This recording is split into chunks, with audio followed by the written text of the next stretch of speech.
কি চিন্তা কৰি আছা? আমাৰ ল'ৰাটো স্কুল যাবলৈ ৰেডি, তাক মই কাপোৰ পিন্ধাই দিলোঁ, সেইফালে তাৰ বেগ, টিফিন বক্স, বুটল চব ৰেডি। দেউতাক আজি অলপমান ব্যস্ত হৈ আছে, গতিকে সি ককাকৰ লগতে যাব, হয়নে?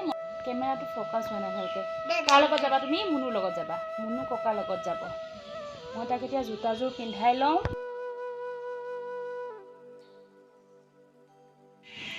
এতিয়া বাজিছে সঠিক 9টা। সেই ৰাতিপুৱা 5:30 বাজিৰ পৰা দৌৰা দৌৰি এখন যেন যুদ্ধ। আপোনালোকৰ ক্ষেত্ৰতো হয়নে নহয়? মানে যাৰ যাৰ ঘৰত 5-6 বছৰীয়া ল'ৰা ছোৱালী আছে তেওঁলোকে হয়তো জানিবই কিমান যে সিহঁতৰ বাহানা, আৰু যে স্কুল থকাৰ দিনাখন সিদিনাখন সিহঁতৰ মানে ৰাতিপুৱা দেৰিকৈ উঠে কিন্তু যোনদিনা স্কুল নাথাকিব, দেওবাৰে হওক বা স্কুল বন্ধ থাকিলে, মই ভাবোঁ অলপমান সিহঁত দেৰিকৈ উঠিব, অলপ টোপনিটো সম্পূৰ্ণ হওক, কিন্তু নাই, সেইদিনা অলপমান সোনকালেহে উঠে। আজি যে স্কুল আছে, আজি অলপমান দেৰিকৈ উঠিছে। আৰু গুড মৰ্ণিং এভৰিৱান, কি খবৰ আপোনালোকৰ? আশা কৰিছোঁ আপোনালোক সকলোৱে যেন ভালে কুশলে আৰু সুস্থ আছে। আমাৰ জীৱনৰ এটা নতুন দিনৰ এটা নতুন ৰাতিপুৱালে আৰু মৰিগাঁও জিলাৰ এই সৰু অৰ্থাৎ সুন্দৰ গাঁওখনলৈ আপোনালোক সকলোকে বহুত বহুত ভাল পোৱা আৰু বহুত বহুত স্বাগতম জনাই আজি ভিডিঅ'টো আৰম্ভ কৰিছোঁ। ওচৰতে ৱেল্ডিঙৰ কাম কৰি আছে, ইমানেই শব্দ আহি আছে, লগতে ওচৰতে গাড়ী মটৰ ভিতৰলৈ যাওঁ, বাহিৰত ইমানেই শব্দ, লগতে ওচৰতে গানো লগাইছে। আজি হৈছে মঙলবাৰ, এতিয়া ৰাতিপুৱাৰ বাজিলে 9টা। আপোনালোকক ক'লোৱেই মা এইমাত্ৰ স্কুল গ'ল, লগতে মই ল'ৰাটোকো স্কুল পঠিয়ালোঁ আৰু এওঁ গৈছে পথাৰলৈ। ৰাতিপুৱাৰ ঘৰখনৰ যিমানবোৰ কৰিবলগীয়া বাহিৰ কাম বন, ঘৰৰ চাফ চিকুণ সকলো কৰিছিলোঁ, কিন্তু আজি আকৌ গোটেইবোৰ কাম এতিয়া আৰম্ভণিৰে পৰা কৰিব লাগিব, কাৰণ এইখন বিচনা মই ভালকৈ জোকাৰিছিলোঁ, কিন্তু এয়া ল'ৰাটোৱে অৱস্থা কৰিলে। লগতে সেইফালে তাক মই ভাত খোৱা বাচনবোৰ আছে সেইবোৰ ধুম। আৰু বিশেষকৈ আজি পথাৰত কাম কৰা মানুহ আছে, 2গৰাকী মাইকী মানুহ, লগতে এজন মতা মানুহ, কাৰণ আজি আলু লগাব। প্ৰায় 80 কেজিমান আলু মানে আনিছিলে, কঠীয়া আলু, গতিকে তাকে তেওঁ লৈ গৈছে পথাৰলৈ। তেওঁলোককো আজি ভাত চাহৰ যোগান ধৰাৰ লগতে সেইবোৰ বহুতেই বেছি কাম আজি দিনটোত কৰিবলগীয়া আছে। গতিকে এতিয়া আৰু আজৰি হৈছোঁ বুলি ক'ব নোৱাৰিম, এতিয়া আকৌ কামবোৰৰ আৰম্ভণি কৰিমহে। তথাপিতো এতিয়াৰ পৰা এটা ভিডিঅ' আৰম্ভ কৰি ল'লোঁ। আজিৰ দিনটোৰ কিছু মুহূৰ্ত আপোনালোকৰ লগতো শ্বেয়াৰ কৰিবলৈ চেষ্টা কৰিম। ৰাতিপুৱাতে একাপ লাল চাহ খাইছিলোঁ, এতিয়া বহুত বেছি ভোক লাগিছে। যাওঁ প্ৰথমতে কিবা এটা খাই লওঁ, কি খাওঁ চাওঁগৈ। ভাতটো হ'লেই, ভাত লগতে বইল দালি, আলু পিটিকা, তেনেকৈ মই ল'ৰাটোকো ভাত খুৱাই পঠিয়ালোঁ আৰু এখেতৰ বাবেও তেনেকৈ যোগাৰ হৈ আছে। লগতে মায়ে কেইটামান গৰৈ মাছ ৰাখিছিলে, বাছি থৈ দিছে, আৰু কেইটামান পুৰিও থৈ দিছে গৰৈ মাছ পিটিকা খাবলৈ। গতিকে ৰাতিপুৱাৰ ভাতকেইটা আমি দুইজনে তেনেকৈ খাম। দুপৰীয়াৰ ভাতৰ কিবা এটা যোগাৰ কৰিব লাগিব। তাৰ আগতে ভাবিছোঁ তেওঁৰ হেনো আজি ঘৰলৈ ভাত খাবলৈ অহা দেৰি হ'ব। চাই লওঁ, ফোনটো কৰি সুধি লওঁ, যদি নিব দিয়ে ভাতটো পথাৰলৈ লৈ যাওঁ, আৰু চাহ লৈ যাব লাগিব মানুহ 2গৰাকীৰ লগতে মানুহজনলৈ। গতিকে ফোনটো কৰি প্ৰথমতে মই সুধি লওঁ, যদি ভাত চাহ নিব দিয়ে আগতে দি থৈ আহিম, তাৰপাছতহে বাকীবোৰ কাম কৰিম। কাপোৰ অলপমান ধুবলগীয়া আছে, লগতে ঘৰখনৰ বিভিন্ন কাম। আৰু এতিয়াৰ পৰাই যিহেতু ভিডিঅ'টো আৰম্ভ কৰি ল'লোৱেই, চাই থাকিব ভিডিঅ'টো। আজি কেইদিনমানৰ পৰা মোৰ বস্তু এটা খাবলৈ ইমানেই মন গৈ আছে। বস্তুটো মই যোগাৰ কৰিও ৰাখিছোঁ, কিন্তু নাজানো কি হ'ব খালে। কি বস্তু জানেনে? দৈ, চিৰা আছে ঘৰত, দৈ চিৰা খাবলৈ ইমান মন গৈ আছে। কিন্তু যিহেতু ঠাণ্ডা আৰু মোৰ ঠাণ্ডাত অলপমানতে কফ বহি যায়, গতিকে খাবলৈ অলপমান ভয়ো লাগি আছে, কিন্তু মন গৈ আছে যিহেতু। সিদিনা মই আধা লিটাৰ গাখীৰ ৰাখি থৈ দিছিলোঁ, দৈ কৰি থৈ দিছিলোঁ, এতিয়া তাকে ভাবিছোঁ খাওঁ। এওঁ বেলেগ গাখীৰো আছে, সেয়াও গৰম হৈ আছে, কিন্তু সেয়া দি খাবলৈ মন যোৱা নাই, দৈ দি খাবলৈ মন গৈ আছে। কিন্তু ঘৰত নাই মিঠৈ, দৈ চিৰা মিঠৈ দি খালে ভাল লাগে। মিঠৈ যিহেতু নাই, চেনি দিয়ে খাব লাগিব। সিহঁতক মই যোৱাকালি কৈছিলোঁ মিঠৈ আনিবলৈ, কিন্তু যোৱাকালি তেওঁ সন্ধিয়া জালুকুটিত যাবলৈ সময় নাপালে। এইটো বাচনতে মই সিদিনা দৈ ভৰাই থৈ দিছোঁ। নাজানো কেনেকুৱা হৈছে, এইটো কিনা গাখীৰ, ডিমাণ্ড দিব নোৱাৰি। চাওক, বহুত ধুনীয়াই হৈছে। এতিয়া লৈ যাওঁ। আৰু আপোনালোকক মই সিদিনা পূজা চাবলৈ যাওঁতে কৈছিলোঁ কেইটামান বস্তু আনিছিলোঁ বুলি। এই হটকেছটো আনিলোঁ, লগতে এইকেইখন প্লেট আনিছিলোঁ, আৰু এই যে ডাঙৰ কাপকেইটা দেখিছে, সেইকেইটা কাপ আনিছিলোঁ, এইকেইটা কাপ, আৰু লগতে এই হাতা 3খন আনিছিলোঁ। মই আপোনালোকক সিদিনা পূজা চাবলৈ যোৱা ভিডিঅ'টোত কৈছিলোঁ কেইটামান বাচন তেনেকৈ কিবাকিবি আনিছিলোঁ বুলি। মানে আনিয়ে সামৰি থোৱা গ'ল যিহেতু তেনেকৈ ভিডিঅ'ত দেখুওৱা হোৱা নাছিলে আৰু গ্লাছখন কিয় নাজানো এনেকুৱা হৈছে ইমানেই চাফা কৰি থাকোঁ তথাপিও মানে এই দাগটো নাযায় কি কৰিলে যাব আপোনালোকে যদি জানে মোক কমেণ্টৰ জৰিয়তে জনাবচোন ঠাণ্ডাৰ দিনত দৈ চিৰা নাজানো কেনেকুৱা লাগিব কিন্তু খাবলৈ যিহেতু মন গৈ আছেতো খামেই আৰু এইবোৰ কিন্তু মই গোটেইবোৰ অকলে নাখাওঁ এইবোৰ থৈ দিম আৰুতো পথাৰলৈও নিব পাৰিম কাৰণ মানুহকেইগৰাকীতো চাহ দিব লাগিব তাকে এওঁক সুধি ল'ম যদি দিব দিয়ে তেতিয়াহ'লে চিৰা দৈও নিব পাৰিম এতিয়া মই জলপানকেইটা খাই লওঁ আপোনালোকক দেৰিকৈ লগ পাম মোৰ কিয় নাজানো আগৰ পৰাই মানে সৰুৰ পৰাই এই মানে জলপান বস্তুবিলাক বহুত বেছি ভাল লাগে খাই বহুত বেছি প্ৰিয় হয়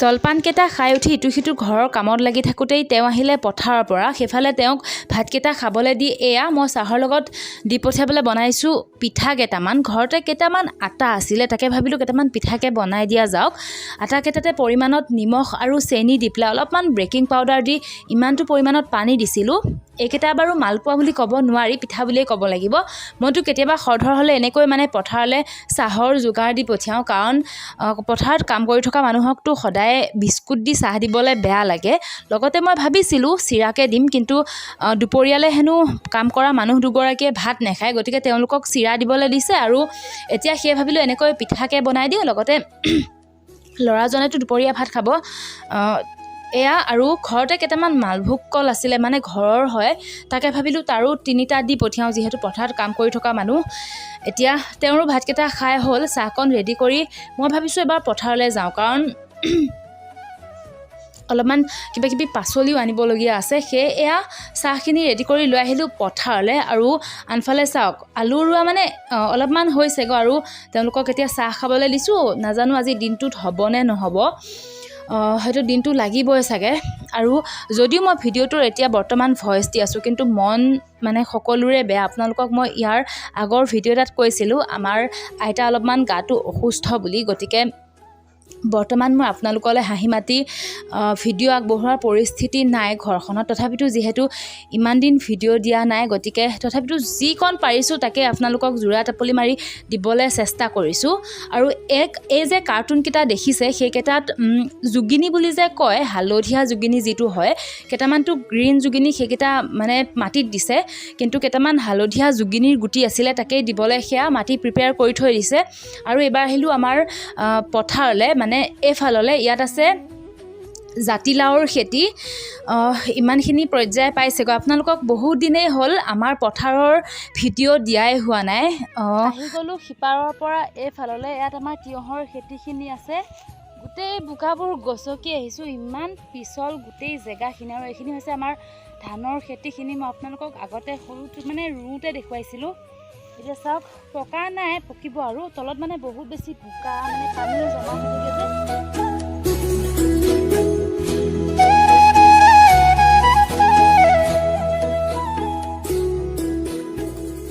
আৰু আনফালে এইখিনি মালচিন পাৰি পেলাই লগাইছে যোগিনীৰ খেতি ছাগলী সোমাই আছে দেখোন কাৰবা কিয় উঠুৱাই দিয়া কঠীয়া কাৰণে ৰাখিবা এইখিনি হেৰি গুটি পৰি পেলাই চাগে হ'ল ন এয়া পুলি এই জেগাখিনিত আছে তিয়ঁহৰ খেতি মাটিত তিয়ঁহৰ খেতি এফালে আজি পানী দিছিলে গোটেইবোৰ বোকা বোকা হৈ আছে তলটো আৰু এতিয়া ল'ৰাটোক আনিব যাওঁতে 10 কেজি তিয়ঁহ লৈ যাব বেপাৰী এজনক দিবলৈ সেয়ে আহিছে তেওঁ তিয়ঁহ ছিঙিবলৈ লগতে ময়ো এফালে অহাই নাছিলোঁ মানে যিহেতু বোকা হয় আহিবলৈ অসুবিধা আৰু লগতে ধানখিনিও আছে ভয় লাগে আহিবলৈ সেই আজি এফালে আহিলোঁ তিয়ঁহখিনি চাওঁ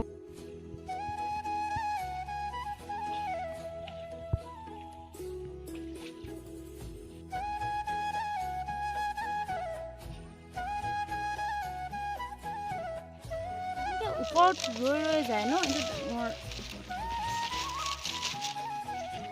আৰু এইখিনি দুটা আছে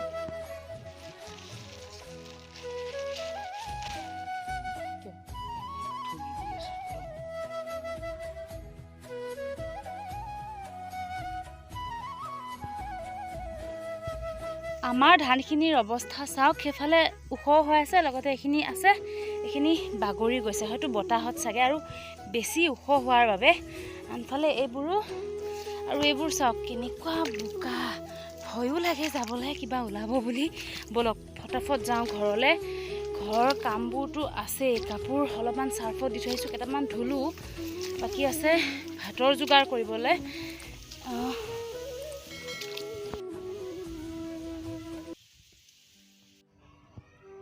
ওচৰতে গান লাগি আছে।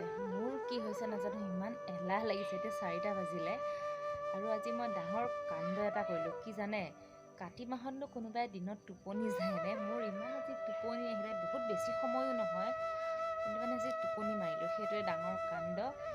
নিজকে নিজে কিবা ভাবি আছোঁ, মানে এই কাতি মাহত টোপনি যায়।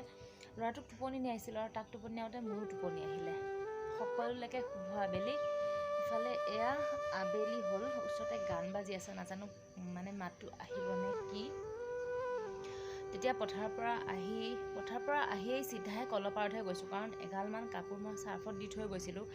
সেইবোৰ ধুলোঁ, ধুই কেইটামান বাচন আছিলে সেইবোৰ ধুই গা পা ধোৱালে। মাটো তেতিয়া আহি পালে স্কুলৰ পৰা। ৰাতিপুৱাতে ভাত বনোৱা হৈ আছিলে, লগতে তৰকাৰী মায়ে বনালেহি, যিহেতু ৰাতিপুৱাই মায়ে শাক কাটি থৈ গৈছিলে। ঘৰৰ পৰা সিদিনা এওঁ আনিছিলে ৰুচা পালেং। মই মানে শাকৰ তৰকাৰীটো ভালকৈ বনাব নাজানো, গতিকে মায়ে কৈছিলে যে মই আহি পেলাই তৰকাৰী বনামহি। মায়ে স্কুলৰ পৰা আহিয়েই তৰকাৰী বনালে, মাছখিনি ফ্ৰাই কৰি, লগতে মই সেইবোৰ বহুতখিনি কাপোৰ ধুবলগীয়া আছিলে। গোটেই চাৰিওটাৰে কাপোৰ, মা, এওঁৰ, ল'ৰাটোৰ, মোৰ, চবৰে যদি দুযোৰকৈ কাপোৰ ওলায় কিমান কাপোৰ হয়। তাৰ বাহিৰেও বিচনা চাদৰ তেনেকৈ কিবাকিবি কাপোৰটো ডেইলি থাকেই। সেইবোৰ ধুই মই কাপোৰখিনি ধুই আজৰি সমাতে ল'ৰাটো স্কুলৰ পৰা আহিছিলে, আকৌ তাক বাহিৰে গাটো ধুৱাই দিলোঁ, লগতে ইউনিফৰ্ম ধুলোঁ। সেইবোৰ ধুই আহি ভাত খালোঁ দুয়োটাই। মানুহজনে যে কাম কৰি আছিলে তাকো ভাত দিলোঁ, লগতে পথাৰত যে কাম কৰি আছিলে মানুহ কেইগৰাকী, তেওঁলোকে ভাত নাখালে, কাৰণ ভাত খালে হেনো বহুত বেছি এলাহ লাগে কাম কৰিবলৈ। সেয়ে চিৰা জলপান তেনেকৈ মায়ে লৈ গ'ল, তেওঁলোকে ভাত নাখালে। তাৰপিছতে ল'ৰাজনেও ভাত খালেহি, আমিও খালোঁ। খাই পেলাই বাচনবোৰ তেনেকৈ থৈ ল'ৰাটোক টোপনি নিয়ালোঁ আৰু মোৰো টোপনি আহিলে। এতিয়া বাচনো ধুবলৈ আছে। শুই উঠি মই যাৰ মানে ডেইলি ব্লগ চাওঁ, যিটো নেচালে মোৰ নহয়, এনাৰ্জি নাপাওঁ, সেইটো আগতীয়াকৈ চাই ল'লোঁ। এতিয়া ভিডিঅ'টো কমপ্লিট হোৱাৰ পাছত যাওঁ ভাবিছোঁ বাচনবোৰ ধুওঁগৈ। আৰু মই ভিডিঅ'টো চাই শুকান কাপোৰবোৰো সামৰিলোঁ। এফালে আগফালে কাপোৰ নাই, লগতে পিছফালেও থকা কাপোৰবোৰ সামৰিলোঁ। এতিয়া তিতা কাপোৰবোৰ আছে, সেইবোৰ দেৰিকৈ আনি পেলাই ৰছীত থৈ দিমহি। এতিয়া বাচন ধুবলৈ আছে, লগতে ঘৰ চোতাল সাৰিবলগীয়া আছে। বৰ এলাহ লাগিছে, কিয় নাজানো। এনেইতো এইখিনি সময়লৈকে মোৰ আবেলিৰ কাম চব হৈ যায়। ঠাণ্ডা দিন পৰাৰ পৰা বিশেষকৈ আবেলি তেনেকৈ ৰেষ্ট লোৱা অভ্যাসে নাই, কিন্তু আজি ইমান এলাহ লাগিছে, মানে ক'বলৈ ভাষা নাই। এতিয়া আৰু এলাহ কৰি থাকিলে নহ'ব, যাওঁ ঘৰ চোতাল সাৰোঁ, লগতে কাপোৰবোৰ সামৰোঁ। ল'ৰাটো কাৰেণ্টটো নাই। ইফালে এইবোৰ এইদম কাপোৰ, লগতে সেইফালে চোফাখনত কাপোৰবোৰ থৈ দিছোঁ। ল'ৰাটোৰ বেগটো তেনেকৈ আছেই। এফালৰ পৰা সকলো চিজিল কৰোঁ। আৰু মোৰ যে কেইদিনমানৰ পৰা ডাঙৰ চিন্তা এটা হৈ আছে। কি চিন্তা হৈ আছে জানেনে? মোৰ চুলিবোৰৰ অৱস্থা দেখিছেনে? ইমানেই সৰিছে, মানে ক'বলৈ ভাষা নাই, ইমান সৰিছে। আজি মূৰটো তিয়াই দিছিলোঁ, এগালমান চুলি হাতত আহিছে। মই কৈ আছোঁ ডক্তৰক দেখুৱাম বুলি। তেওঁ কৈ আছে যে ডক্তৰক দেখুৱাতকৈ বিশেষকৈ আইৰণ কমিলে চুলি বেছিকৈ সৰে, গতিকে প্ৰাণায়াম কৰিব দি আছে। কিন্তু ইমান এলাহ লাগে, চাই লওঁ, সেইখিনিতো কৰিবই লাগিব, নহ'লে ইমান চুলিবোৰ সৰি অৱস্থা নাইকিয়া হৈ গৈছে। চেষ্টা কৰিম কৰিবলৈ, সদায় মানে ভাবোঁ কৰিম বুলি, কিন্তু সুবিধা নহয়গৈ। ইফালে টিউশ্যনৰ ছোৱালীজনীও আহি পাব হৈছে, তাই 4টা বাজিত পাবহি। 4টা বাজিবলৈ আৰু 5 মিনিট আছে। যাওঁ, এলাহ নকৰোঁ, কামবোৰত লাগোঁ।